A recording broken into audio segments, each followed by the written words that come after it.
One of the things that has fascinated me for quite some time now is primitive hand tools. As a carpenter, I'm just interested in a lot of the things that we used to use to create buildings and structures and the things that we just use for day-to-day life.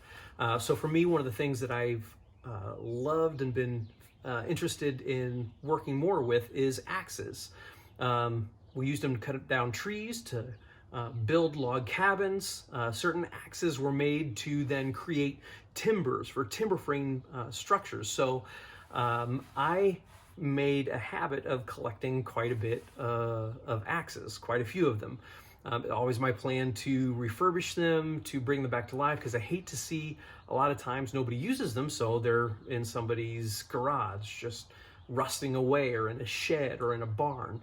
So anytime I go to an estate sale, which I love to do, or a garage sale, I'm always on the lookout for an axe of some kind, something that maybe somebody got from their grandparents, or, you know, estate sales, something that somebody's had for years and generations.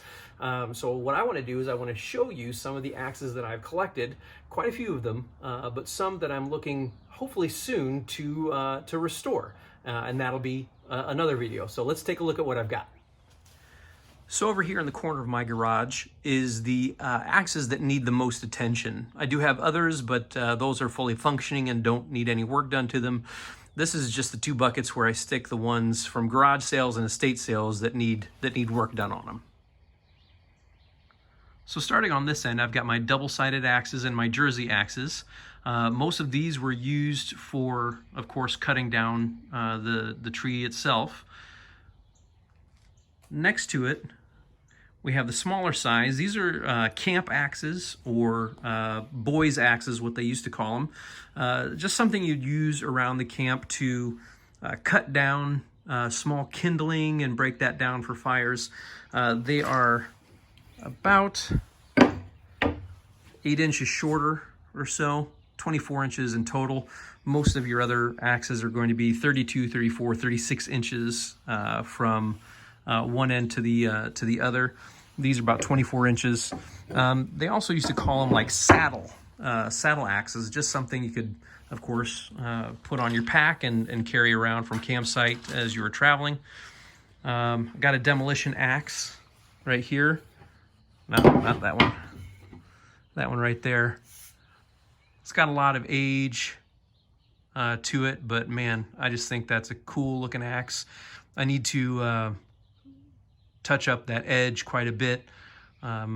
Hopefully I can do it without ruining the heat treat to it, but just, you know, honing that edge, grinding out those dings in it, and then bringing that edge back. I'm just going to leave a lot of that character in it because I just think that's super cool. The head isn't loose or anything like that. Just might take a light buffing and oiling, but that edge is really all I need to do to make that useful again. I've got that double-edged right there, just the head. Sometimes that's all you can find at some places, so just got to drill that out and put in a new one. Lots of various different camp axe. Somebody had written that on it when I found it at a garage sale. Some of these I try to get a good deal on. I don't want to spend a whole lot on them because I know that it's going to take time and effort to rehang them, sometimes creating a new handle. Like this one, for instance, it needs a brand new handle. That one's shot. So I've got to either buy one that fits the eye or fabricate a new one myself. So I don't want to spend a whole lot on the axe if I know that it's going to take me quite a bit of time, because that's time that I could be doing other things, although I do love to do this. So usually $5 to $20 is what I try to buy an axe for, unless I know that it's got a good stamp on it. Like this one's unique. It says Lakeside. Not quite sure. I think that's 1950s. This one's full size. It is a Craftsman. That one's much more recent, maybe 70s. Some of these have really cool stamps on them. That is a genuine plum. got another plumb there. These are the axe heads. Like I said, sometimes you can't always get, you know, an axe intact. You find just the head, and that's okay, because the head, of course, is the most valuable. The wood, I can, as a carpenter, craft a new handle. This is really where the money is, the expense is, and that's on good steel.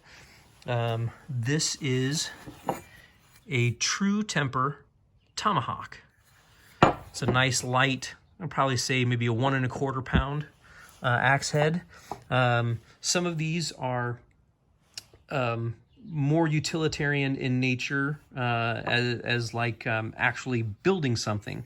A hammerhead on one side, the axe blade on the other. So something like this would be used for shingling with shake shingles back in the day. Drive your nail, split your shake shingle, pull a nail with this little slot right here. Not sure that this one has any stamping. Yeah, Acme. So that's an Acme axe head. Like I said, we've got a plumb right there. This one's really, really cool. It is a keen cutter. That's an awesome axe. Here, I've got a, I believe that says Plum Victory. I'm not quite sure. Some of these, the writing will become clearer once I clean them up and get some of that rust off. This one, where's that stamp at? That's a Vaughn. And this one here, the next one over, is another, I believe, Plum. This one is super cool because it's a hand hewing axe. See if I can get the light on this one better. So it's a hand hewing axe. I think they said it's a plum. Find this thing, yeah. It's written in cursive, but it's a plum. You can see this one is unique, that it's flat on one side and curved. It's got the actual blade on the other. So it's flat there to the right, and then got the axe side, the cutting side on the left. What that was used for, especially in larger ones, this is one that's just meant for a little bit close-up work. What that's for is you would use that to actually make your round timber square, because as you chop, see if I can show this. As you chop, that side is making your round log flat. So you're actually going to take your round log with a hand hewing axe like this and take it from round to square, so you had a timber for timber framing. Hey, thanks for watching. I hope you enjoyed the video.